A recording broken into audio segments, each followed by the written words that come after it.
Is my ghosted ex-wife possibly tracking me down? I headed to the hills after learning of my wife's affair. I don't exactly know why I'm writing this, but now that the events are over and done and I've moved on, maybe it will help someone. In February 2018, I discovered my wife's affair after we had been married for 3.5 years. I had a contract job that involved a lot of travel at times, but also allowed me to work from home when I was back. My wife had a very well-paying job as a director of a technical sales firm. We had what I would describe as a really good marriage, although things had gotten a bit strained from my being away on work trips and are working longer and longer hours. Backstory: I met my wife, now ex, 5 years ago, at a mutual friend's barbecue. We struck up a conversation and had an instant chemistry. Quite honestly, I thought I was beating the odds being with such a beautiful and well-spoken woman. Somehow she really liked me for my rough-around-the-edges persona. Once we were dating after a few weeks, we couldn't get enough of each other and the clothes just flew off when we would meet at each other's apartments. We finally tied the knot after dating for 18 months and moved into a big apartment while saving for a house. After the first 3 years of marriage, things started changing. I still was crazy about her, but I noticed she would start arguments about little things. She would also get angry when I would bring up all her late hours and her work outings that have been more and more frequent. She would say it's part of paying the dues since she had been climbing the corporate ladder, or at least that was her excuse. She told me I had no right to question her since I was gone for weeks at a time myself. I had told her I could certainly manage reducing my travel hours and had actually only been going on trips maybe 3 to 4 days every 5 weeks or so. These arguments were very circular and never had a resolution. As I look back, I had no idea my wife was in the midst of an affair. I would have never suspected a thing, except for her continued late work hours and our dwindling sex life. I just attributed this to her being tired from work. However, my ego had taken a beating from being turned down frequently when trying to initiate sex. I didn't see the secretive texting that I read about, but then again she had a company cell phone and she could have been using it since she spent a lot of time in our spare bedroom that she would use as a home office. It was around September of 2017 when Kathy started coming home after work and then head off to a work engagement for the evening. This went from 1 evening a week to more than 3 evenings a week. I'm not that jealous by nature, but there is no way she would go unnoticed. And I know she would have to fend off some of the men at her office. She only seemed to be interested in work, but she was working with more male executives than female. My first suspicion of her cheating occurred a month before D-Day. She had stopped off at the store before coming home. She asked me to help with the groceries. While I was grabbing a couple bags from the back seat of her car, I noticed something pink glinting from just underneath the front passenger's seat. It was one of my wife's bras. I recognize it as hers since she liked the ones from a particular apparel store. In retrospect, I now realize the reason for the red flag with a bra. When she gets in the mood, she always takes off her bra first from underneath her clothes. I don't know exactly why, but I instantly just had a sinking feeling in my gut. When I saw this, I could not rationalize what her bra was doing under the seat. I just left it there under the seat. It almost made me sick, and my heart must have been racing like crazy, because when I returned to the kitchen with the bags, Kathy asked if I was okay, and that I looked like I'd seen a ghost. I just brushed her comment off. I tried my best not to look angry or betrayed, but it took all I had to hide my feelings. That evening and the next, I decided to see if I could find out if she was involved with someone or not. I started thinking about all the clues I was missing. I had no proof except for the bra incident. We live in a fairly large city, and her work is in a downtown office building. I kind of took my focus off of the affair idea for a bit and decided maybe I should give her more attention. One Friday after work, I made a nice dinner setup. The dining table with nice plates, silverware, and candles. I bought a nice bottle of wine and a bouquet of roses. She came breezing in after work as usual. I pointed out the dinner and everything I had prepared. She gave me a sad smile and told me she was sorry, but she had plans to meet up with her coworkers tonight at a local hangout. She said she could grab a quick bite with me before she leaves, but had to jump in the shower first. I think my insides flipped on me and I became completely speechless. I won't tell you what kind of rage I was feeling at that point, but I had finally had enough. While she was in the shower, I grabbed my company cell phone and planted it in her back seat. I had been thinking of this lately as a way I could track her location with my personal phone. I went in and dumped the meal in the trash along with the flowers. She came back after her shower, dressed up and looking great as usual. She said, "Okay, let's eat." I told her, "Never mind, go out with your friends." She looked at me strangely and asked if I was mad. I said, "I'm disappointed by you never wanting to do anything together." She became angry and told me to quit, acting like a child, and it's something snarky about having a short fuse. I stood there letting all this sink in and said, "Foolish me. I thought you'd like to spend the evening together for once." She just smirked at me and left in a huff. I took out my other phone and started tracking my work phone. I saw her stop about 20 minutes away at the bar that she frequently goes with her work buddies. I decided to head out and locate her car. Sure enough, there it was in the parking lot of the bar. I sat across the street in my car, waiting to see if I could see her. I felt so unlike myself, like a stalker. But I rationalized I needed to at least satisfy my anxiety about her whereabouts.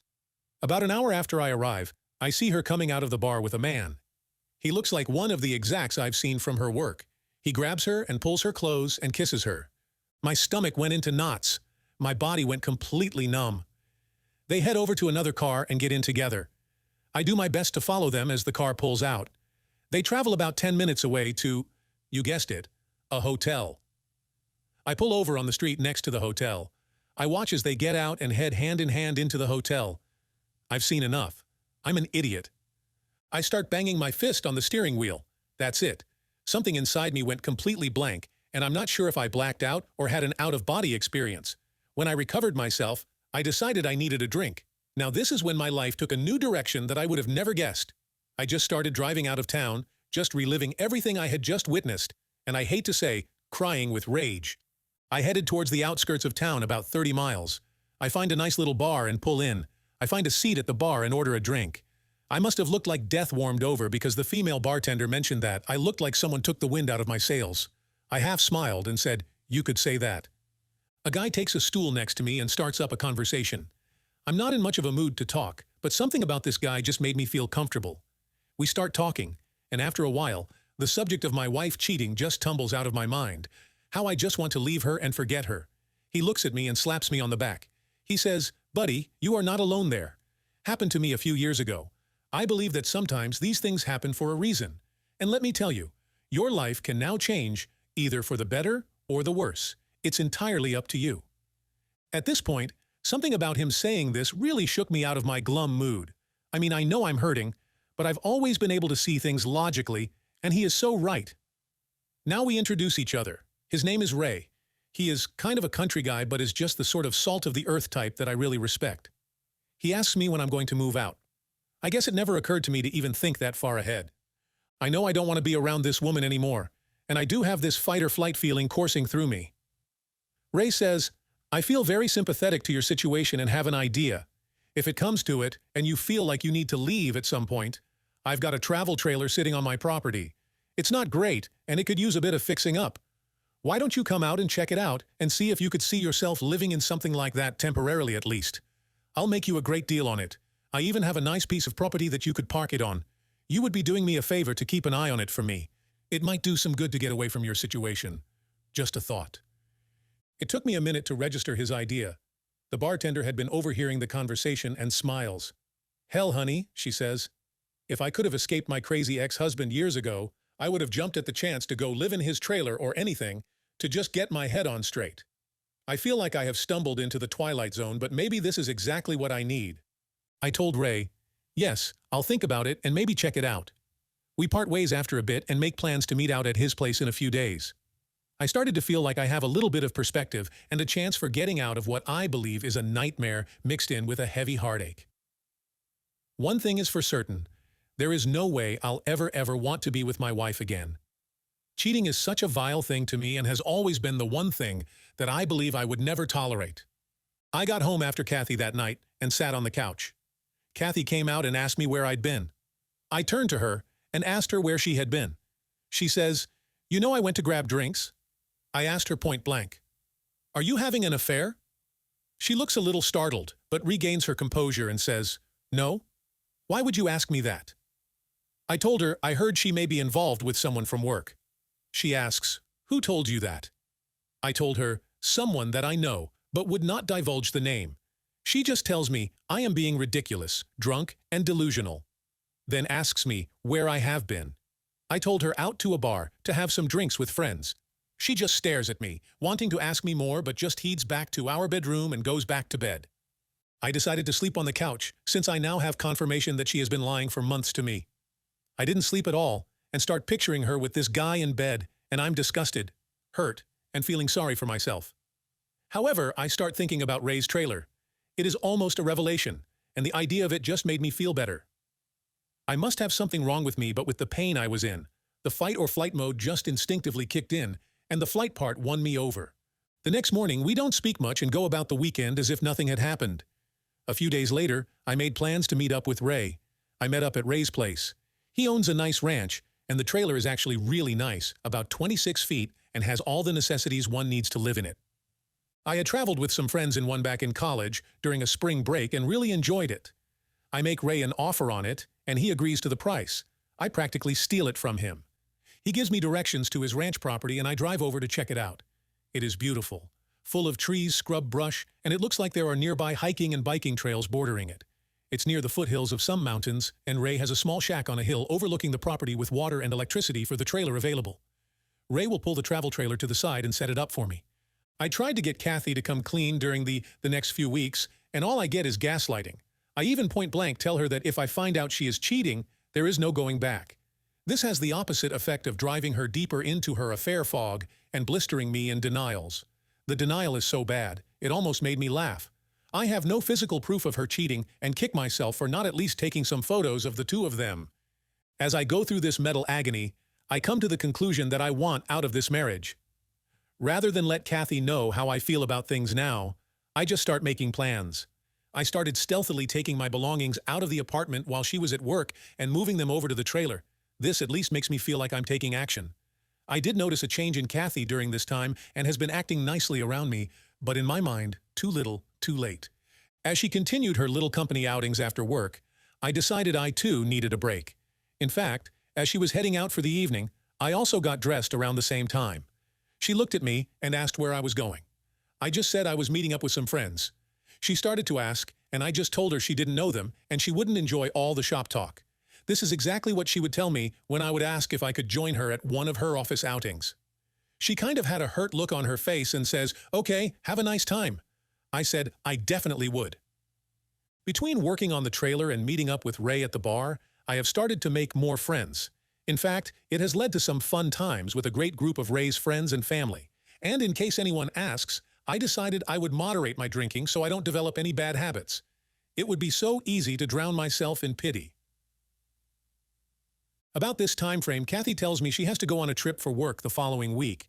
I ask her who is all going, and she tells me the executive team and some department heads. I just look at her and tell her, I hope she has a really great time with her boyfriend. I kinda wish I hadn't said that. It started a lot of arguing back and forth. In a lot of ways, I wish I knew more about her affair partner. But as Ray put it to me, in the long run, it doesn't matter who the other guy is. It only matters that she decided to step out on you. She burnt down the marriage. She can own it or deny it, but facts are facts, brother. Damn. Ray should write this stuff down and publish it for the betrayed.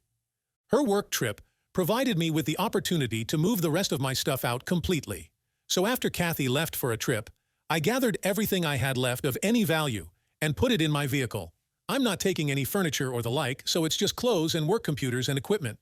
Before I left, I had written a note that I was going to leave for her, but after rereading it, I decided I would just make it simple. I grabbed a piece of paper and wrote, "I hope it was worth it." I placed my wedding ring on top of the note, sitting on the kitchen table. I felt a huge weight come off of me. I felt free, no more hiding the truth. I know I will have some baggage to deal with and some hurt to get over, but I have time to heal now. I just need some space. I need to get her out of my life as quietly and quickly as possible. I'm not proud that I never confronted her more, pulled a confession out of her. I never got to yell and scream and curse her after confessing. I had come to the conclusion in my mind that she didn't deserve me. She disrespected everything we had. Our future plans are history. We were saving for a house and a future family. All of that is gone now. No going back. I don't owe her a damn thing. She can deal with the fallout. Aftermath. I didn't have an agenda at all. I didn't contact a lawyer or anything. I just wanted to get some clarity. I really enjoyed my new trailer, and the mountainous air was exactly what I needed. In the following week, I took up running again. It felt great to be alive. I never answered any of Kathy's texts while she was away. There wasn't much to respond to. They were just highlights like "we just landed," "we are having a team dinner," etc. She did send a few "where are you?" and "let me hear from you." The day she returned home, my phone blew up. She texted me incessantly and tried calling me constantly. After the first day, her mother tried calling me. There's only my dad left on my family side, and we aren't close, so she didn't try to get him involved. After the first few crying messages, I never bothered to listen to the rest of her voicemails. Her text consisted of, "What is this? We need to talk. I don't know what you think you know, but there is nothing going on. I'm not involved with anyone. I'm not having an affair." After a week of not responding, she finally leaves me a text saying, "I'm sorry. Things got out of hand. I was involved with someone at work, but it meant nothing. I got caught up in my work and you were gone a lot and I just made a mistake. I was going to end it." Ha ha, a mistake? This was the confession I had been seeking all along. For some reason, it just made me dislike her even more. Why couldn't she be honest? This wasn't the woman I had dreamed of building a future together. And mistakes don't last for what? 6 to 8 months or a year? At one point, her pleading for me to come back and work on the marriage became pathetic. She quit bothering me for a couple weeks. I still refused to answer her. I did not want her to pry anything out of me where I was living. I did not want this woman ruin my sanctuary. Then one day, she started sending me angry texts like, "You were a coward. You won't talk to me. You don't care about us. Please come home so we can talk. Where are you? I can come to you. Damn it, Paul. Please let's talk and fix things." I don't remember all the messages, but they all seem to be excuses and very little in the way of apologies. I let it all go in one ear and out the other. I finally changed my cell phone number. Update, June 2018. Kathy sent me an email telling me she had retained a lawyer and was filing for divorce. I sent her a reply that said, "Okay, sounds good."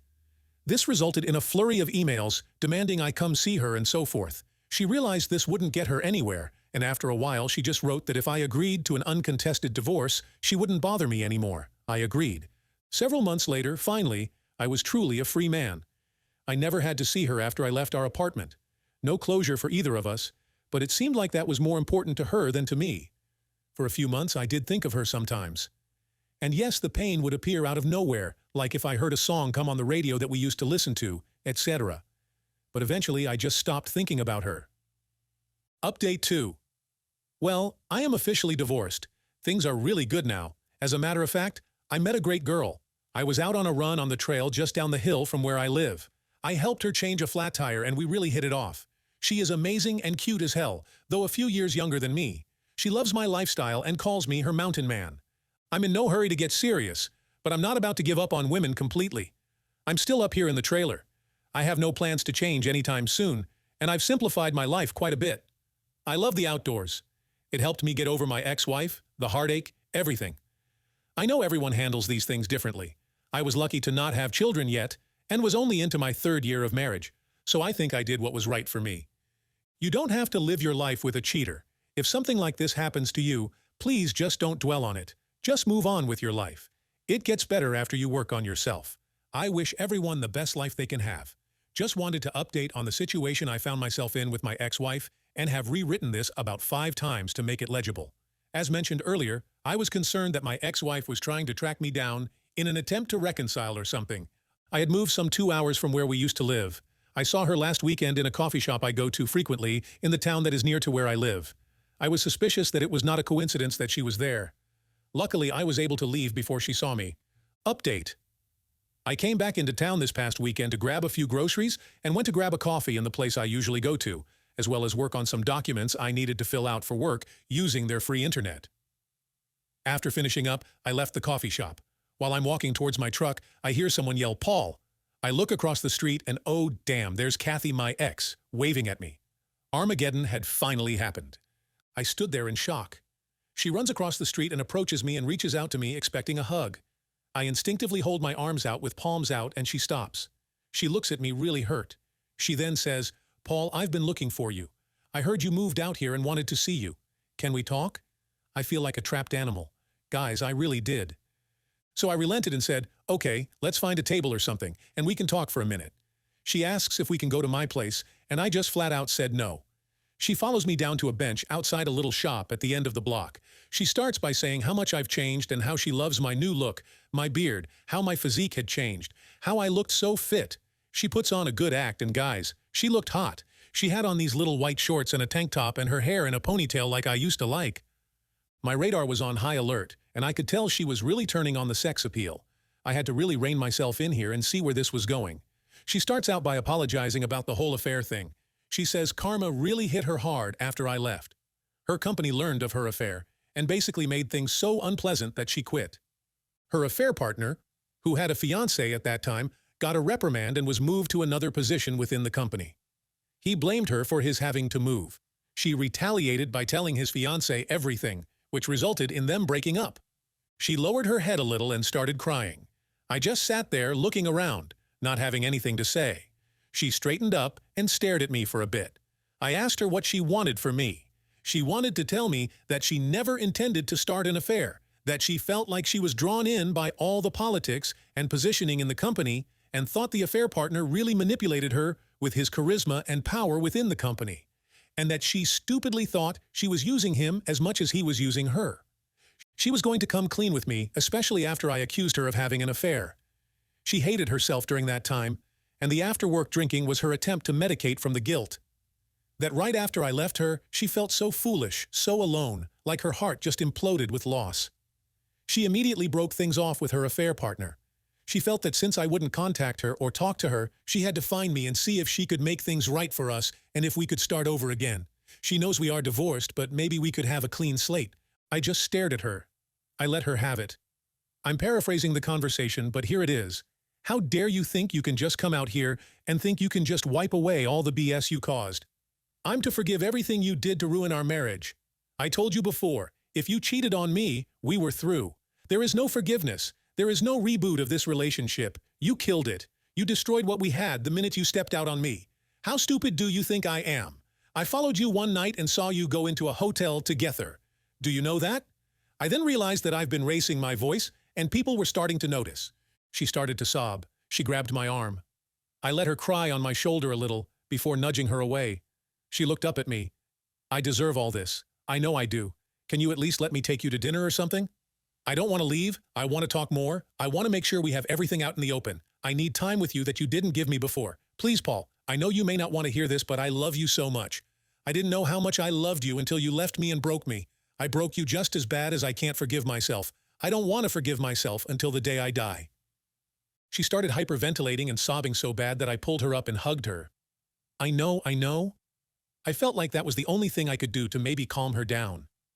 At that moment, I realized I did actually break her heart like she broke mine. I started walking with her and then found a nice quiet path to walk on, and things settled down a bit. I then asked her how she found me and did she hire a pie or something. She laughed a little and said no. She thought about it, though. She ran into Stacy a couple weeks ago and asked her how things were going. Stacy let it slip that she saw me. Kathy made her spill every single detail.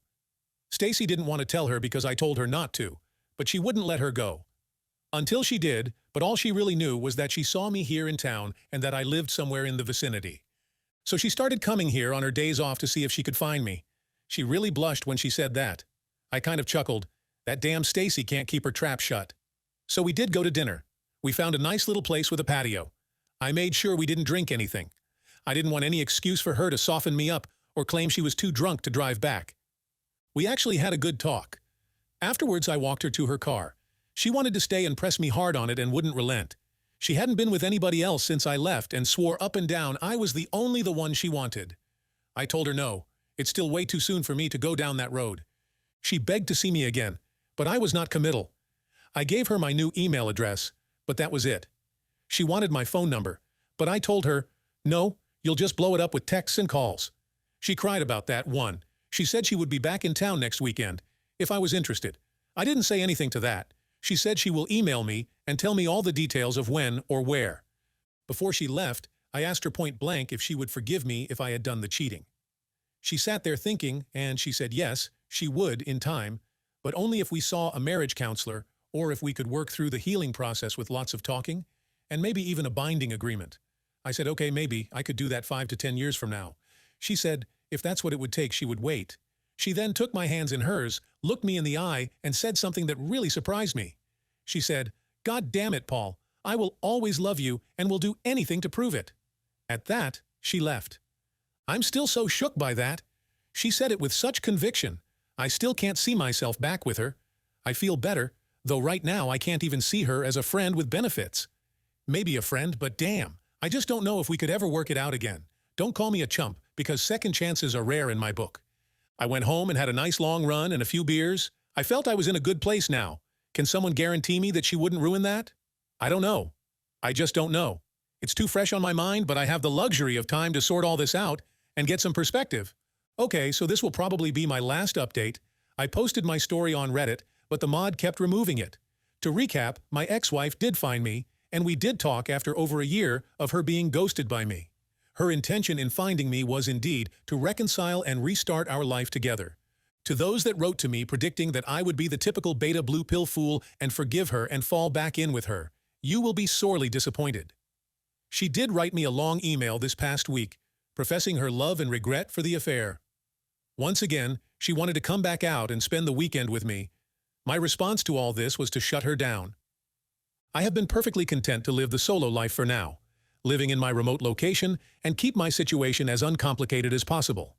I've enjoyed the company of several women and friends. And at 32, I feel there is no hurry in changing things up. I have my own self-determination roadmap, and I intend to follow it for now. So in answering her email, I refused to give her my new phone number. I laid it all out. I told her no, I do not have any intention in reconciling with her. She made her bed, and I no longer trust her, nor do I know her any longer. I wish her the best and will consider her a possible friend maybe someday, in a future yet to be determined. My vagueness really frustrated her, so she replied with something very telling. She was, of course, thoroughly disappointed in my response, but she also informed me that she had accepted a job offer several states away, and her real intention all along was for me to come with her. She knows my job is remote, and I can live anywhere I choose. She thought that I would consider coming with her, and in an exchange, we would have a brand new start in a brand new location. She had little time left before she would be leaving and wanted to see me in person and put the hard sell on me. Fortunately for me, I have to leave for business for a week, so our time is up. Thank God. So she will be gone from my life now.